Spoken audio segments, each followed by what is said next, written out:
produção brasileira de grãos deve ser decisiva para o preço dessas commodities nos próximos meses, em função da escassez de grãos em outros países por conta de problemas climáticos. Vamos conversar sobre isso agora com Emanuel Zulo Godinho, que é controlador agrícola da Coatol e fala lá do Paraná, em Toledo. Tudo bem? Tudo jóia. Emanuel, você poderia dar hoje um mapeamento do estágio do plantio dos grãos aqui no Brasil? Bom, Lu, vamos começar na parte sul. Nós podemos dizer assim, o seguinte, o próprio SEAB colocou alguns relatórios por esses dias, mostrando que no oeste, o norte e o centro-oeste está girando aí em torno de 90% a 95% de área plantada, tá? Tanto contando quanto soja quanto milho, tá? Já na área do sudeste do Paraná, a área está mais ou menos aí girando em torno de entre 45% e 50%, tá? Então são números que praticamente os três maiores pontos, que são o centro-oeste, norte e oeste, onde tem maior concentração de grãos, já praticamente está quase tudo plantado. Aí nós começamos a pensar um pouco subindo para o Mato Grosso, que também é um ponto forte na nossa safra.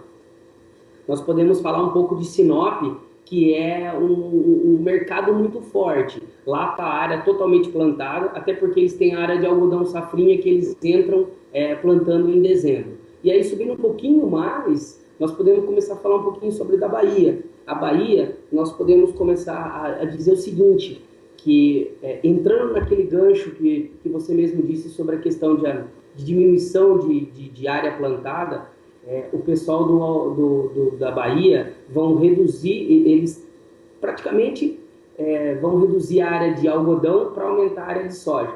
Tudo pela questão dos preços que hoje está se praticando na Bolsa de Chicago. E Zulo, outros países tiveram problemas climáticos que comprometeram as safras de grãos. O que se espera aqui no Brasil?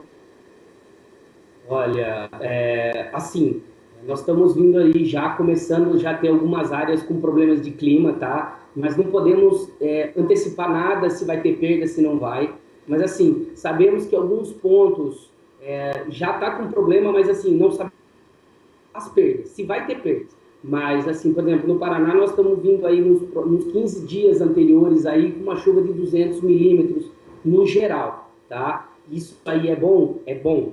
Agora, pega eu citei o Sinop, tá? Por essa questão, porque lá há pouca chuva nos últimos dias e a ocorrência muito grande de lagarta. Então, assim, a preocupação é grande, se não chover vai aumentar a infestação de lagarta, vai ter que aumentar a aplicação de inseticida, o custo vai aumentar, então, assim, as rentabilidades poderão reduzir. Só que, assim, ainda é muito precário, é muito cedo, não podemos estimar que vai ter perda, mas já está acontecendo problemas para que no futuro venham acontecer essas perdas. Que isso é prejudicial à oferta de produto no mundo, né? Tá, já há uma estimativa também de perdas na Argentina na produção de soja, né? Sim.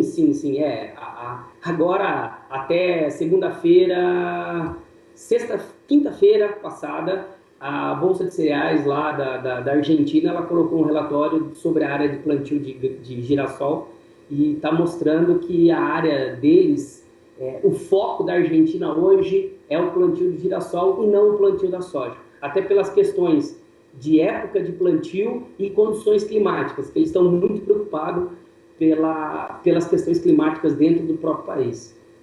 Diante desse cenário, Zulo, o que pode se esperar para o preço de soja e milho na época da colheita aqui no Brasil? Olha, hoje nós podemos dizer o seguinte, olhando soja, olhando milho, soja a gente vai ter que olhar realmente Chicago, porque ainda é o balizador de exportação. Só que nós estamos tendo uma exportação muito grande de milho, daqui a pouco o balizador vai ser o preço de Chicago, ainda não é, tá? O balizador é preço de mercado local, tá? Mas mostra-se uma tendência muito forte de alta, tá? Assim, não podemos dizer assim, vai uma soja a 17 centes de dólar por bushel e um milho vai bater aí na BMF Bovespa R$40. Mas assim, graficamente, ele está caminhando dentro de uma linha de tendência de alta e está mostrando figuras que vai continuar essa tendência de alta. Aí o que acontece? O gráfico já desconta tudo o que acontece no mercado fundamental. Então já está começando a mostrar realmente uma tendência de alta muito forte. Então assim, eu sou muito otimista para os preços. Então assim, não vejo a preocupação muito grande de o preço de na época da safra, porque mesmo tendo uma boa produção no Brasil, a demanda é muito grande no mundo. Ok, Emanuel Zulo Godinho, muito obrigada pela sua participação mais uma vez aqui no site Lapresse. Muito obrigado a vocês também, precisando, a gente fica à disposição. Tá legal, até a próxima. Até a próxima. Da BMF Bovespa, São Paulo, Brasil, Luciene Miranda.